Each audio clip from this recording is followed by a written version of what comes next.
Queridos amigos de Tiempo de Compliance, muy buenas tardes. Estamos en esta ocasión con mi querido amigo y colega, el profesor Carlos Parma, que nos está visitando en estos días por otros eventos y un doctorado honoris causa que ha recibido en la ciudad de Huánuco, en la Universidad Emilio Valdizán. Muchas felicitaciones, Carlos. Muchísimas gracias. Bienvenido. Carlos es profesor de Derecho Penal en la Universidad de Mendoza y en la Universidad de Cuyo. Él es además doctor en Derecho por la Universidad de Buenos Aires y por la Universidad de Córdoba.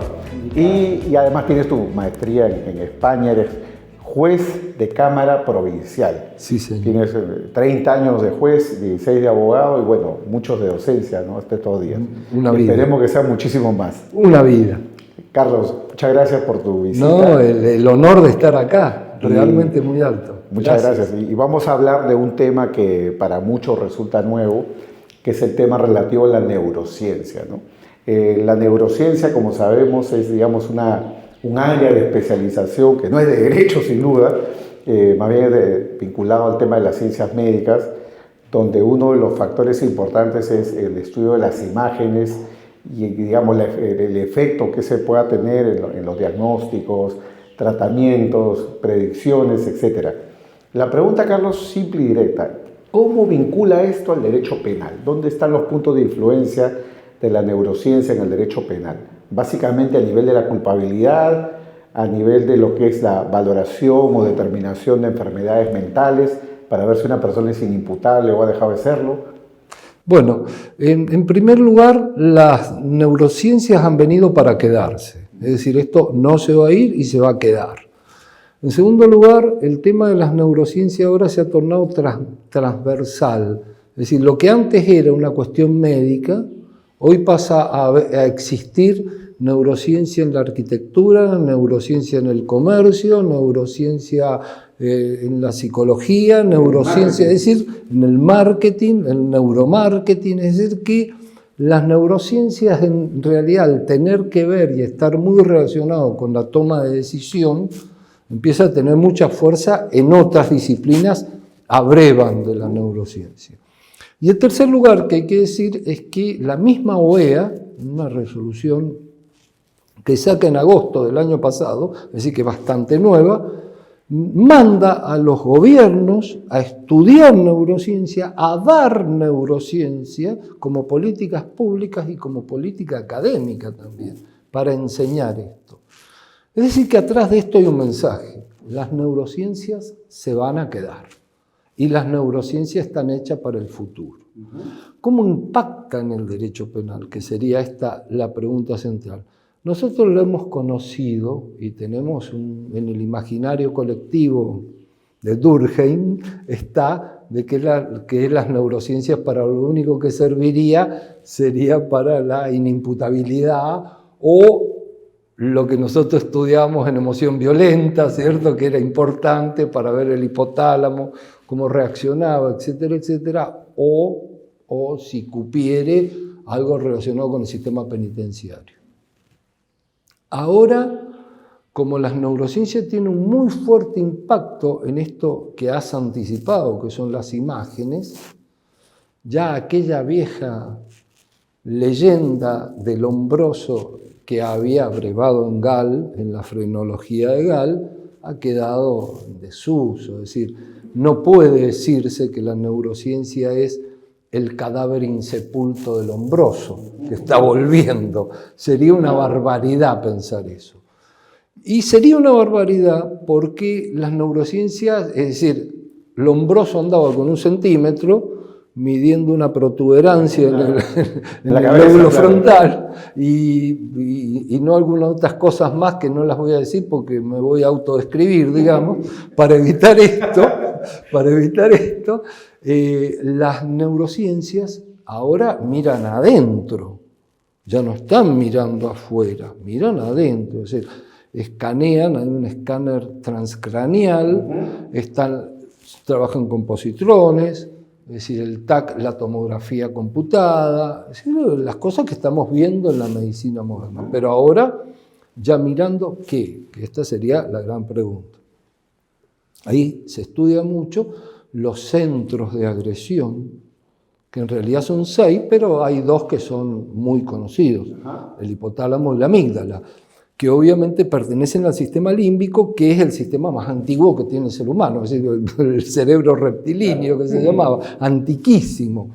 Esto hace que las neurociencias pueda ya diagnosticar a nivel de imágenes qué personas son más agresivas que otras y que pueda diagnosticar también no solo eso, sino qué personas tienen más empatía que otras. Es decir, que esto que a veces nosotros estudiábamos en el psicópata, en el DSM-4, hoy DSM-5 y seguirá el DSM-6 seguramente 7, 8, 9, ya son cuestiones que van a poder verse, ¿no? Que van a poder verse en imágenes. Con esto un poco anticipamos que las neurociencias se van a meter en todo, se va a meter en la parte general del derecho penal, no solo en inimputabilidad, en la legítima defensa también. Cuidado en la legítima defensa, atención.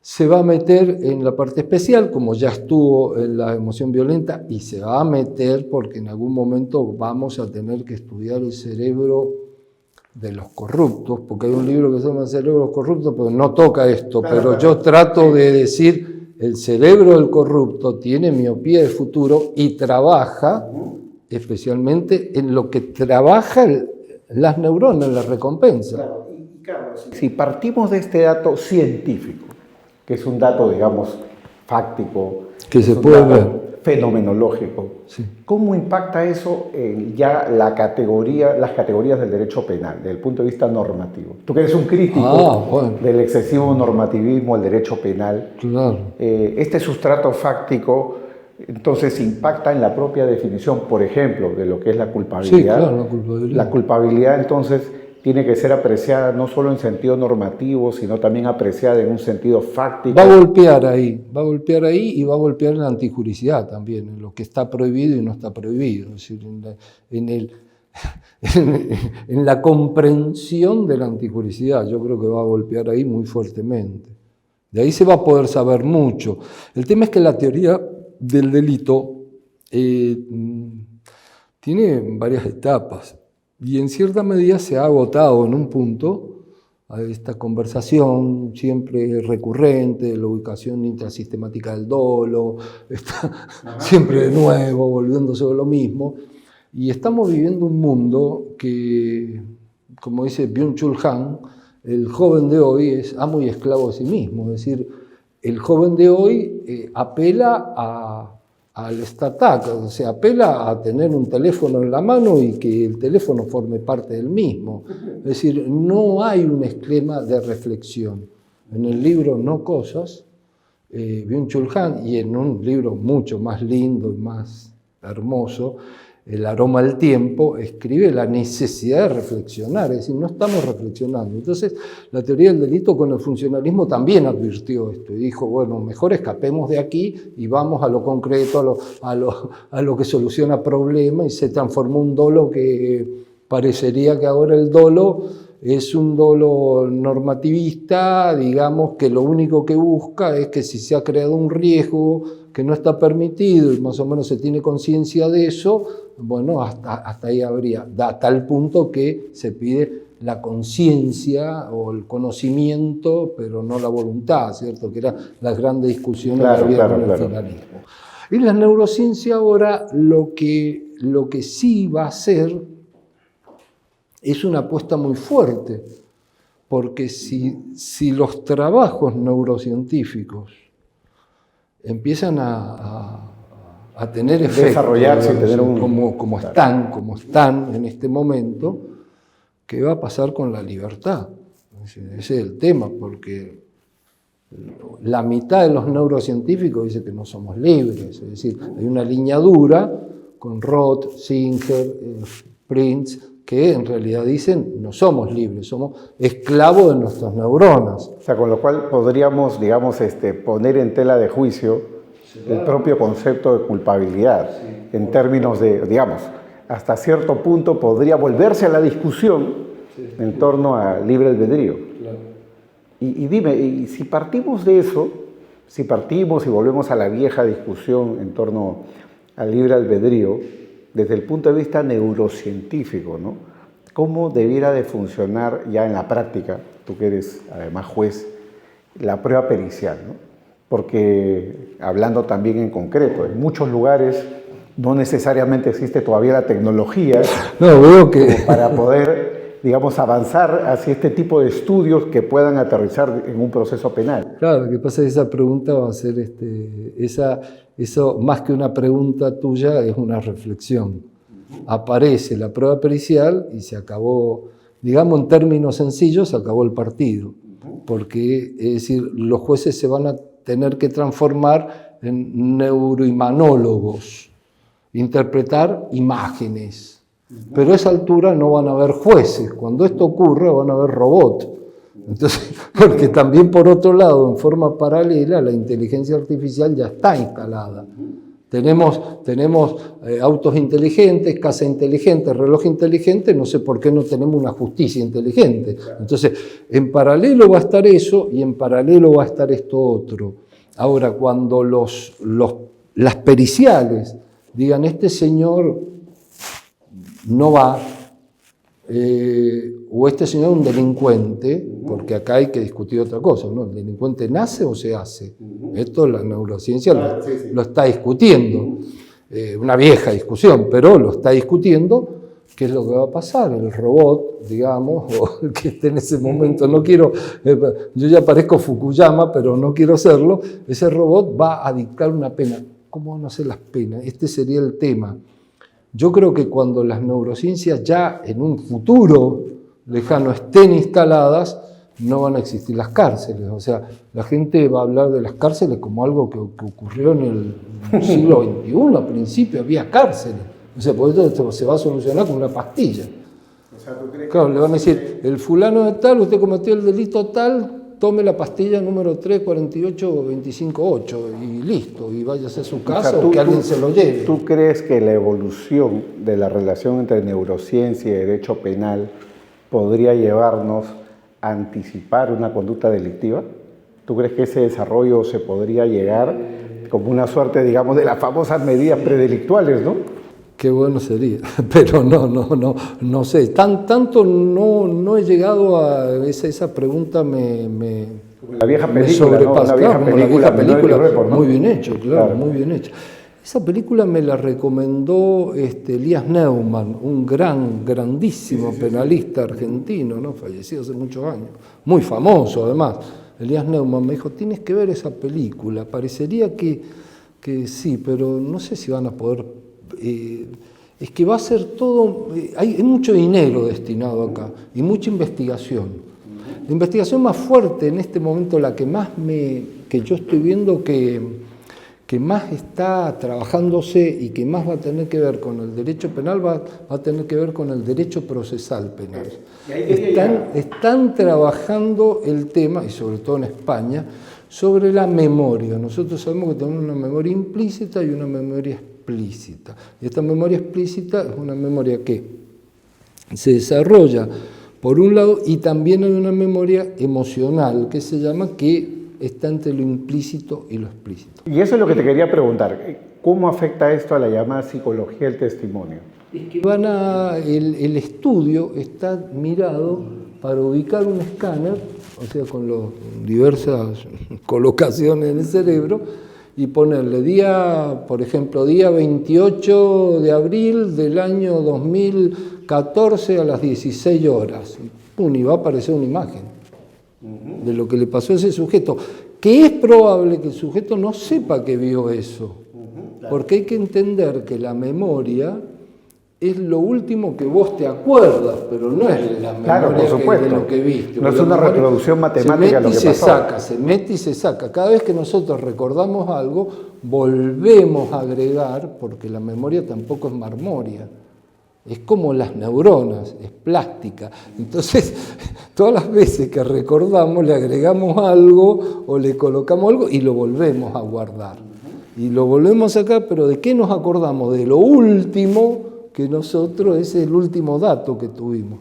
Esto va a ser una cosa que van a formatear el cerebro para poder buscar ahí en en esa memoria. Y eso es lo que se está trabajando, parece ciencia ficción, parece ciencia ficción, pero también era ciencia ficción que se pudiera estudiar un cerebro, se pudiera ver cómo andaban las neuronas, también es ciencia ficción que se pueda operar un cerebro desde Alemania acá y uno está acá y el robot con manos robóticas, el robot está en Alemania. Entonces, eso también es ciencia ficción, como es ciencia ficción el teléfono que usamos nosotros, física cuántica pura, y esto no. Carlos, dos temas más para finalizar. Lo primero, ¿no? ¿Cuál es tu valoración como juez y desde la aproximación de las neurociencias de la famosa prueba del polígrafo, ¿no?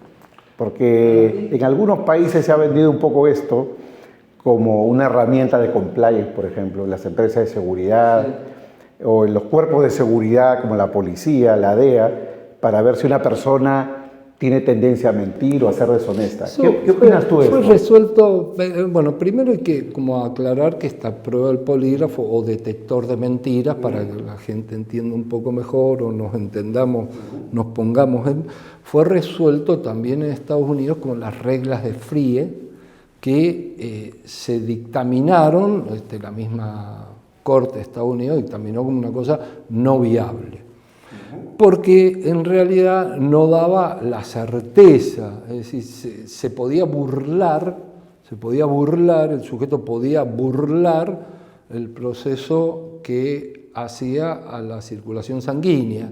Entonces, pudiendo burlar eso... Y además porque uno se puede creer una mentira.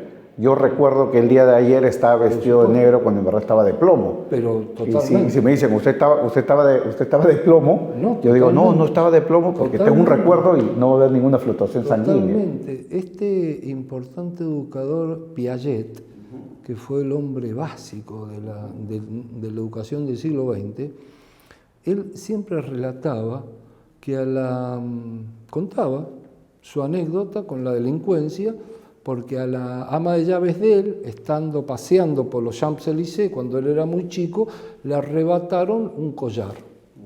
Y él contaba cómo le arrebataron el collar. Cuando él cumplió más o menos 50 años, el ama de llaves se presentó, ya era una mujer mucho más grande, y le dijo a la señora que nunca le habían arrebatado el collar, sino que se lo había robado ella. Es decir, él nunca lo vio eso. Claro. Dice, yo nunca lo vi y lo conté toda mi vida, o sea, toda mi vida conté esta anécdota que yo vi que en realidad no existió. Claro. Entonces yo creo que el detector de mentiras tuvo un comienzo y tuvo un fin y sirvió solo para abonar la historia negra de las neurociencias. Entonces, las neurociencias tuvo una historia negra con, obviamente, puede buscarse mucho más atrás, pero supongamos con Lombroso, historia negra con el detector de mentira, historia negra con los auspicios y los encierros de los loqueros, historia negra con las 50.000 lobotomías que se hicieron en Estados Unidos. Es decir, tuvo una historia negra que no puede salir indemne de ahí. Por eso muchos penalistas tienen como un recelo a eso, tienen como un recuerdo, pero es como estar en contra de la tecnología, es decir, estar en contra del avance que va de punta. Y hablando de eso, Carlos, ¿no? Ya como cuestión final, estamos viendo muchos avances en lo que es neurociencia y tecnología. Por ejemplo, estos chips que permiten la interacción entre el cerebro y las máquinas, Neuralink, por ejemplo, que es un emprendimiento de Elon Musk, el señor de Tesla, o por ejemplo, la llamada inteligencia artificial emocional, que a raíz de tus rasgos físicos, tu estado de ánimo, tus ojos, lo que tú generas como datos a través del reloj inteligente, o a través del teléfono, o a través de tu respiración, todo eso a lo que tú le pones sí, acepto, y genera datos, se convierte en un diagnóstico de cómo te encuentras, cuál es emocionalmente tu estado.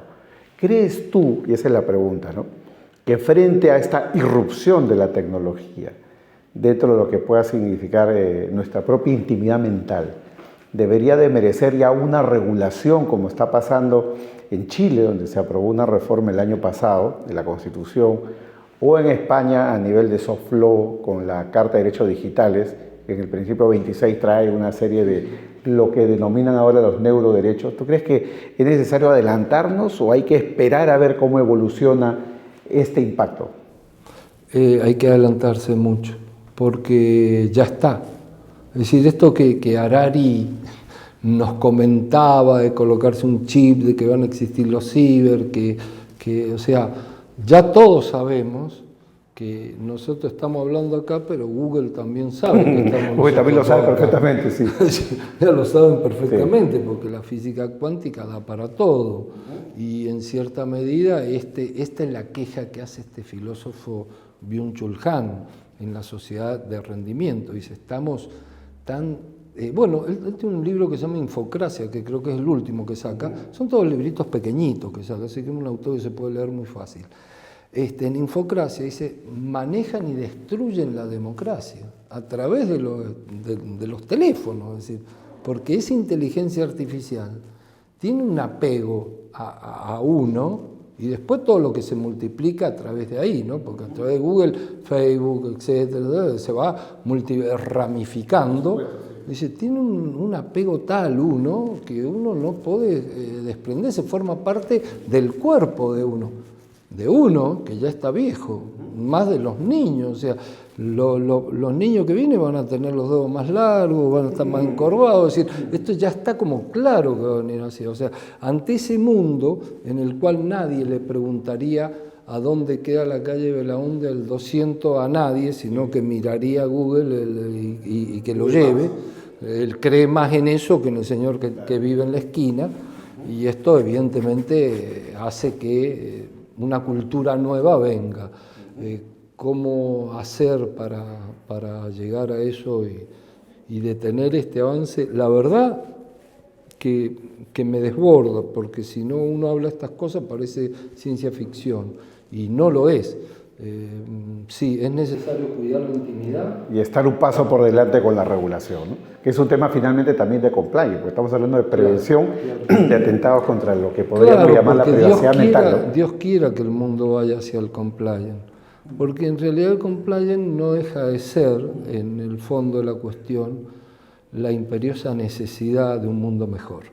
Cuando se plantea la ética en el mundo, que bueno, uno puede imaginar a los peripatéticos ordenando la biblioteca de Aristóteles y diciendo, bueno, ¿a dónde ponemos este libro, Ética Nicómaco, que lo pone en la metafísica?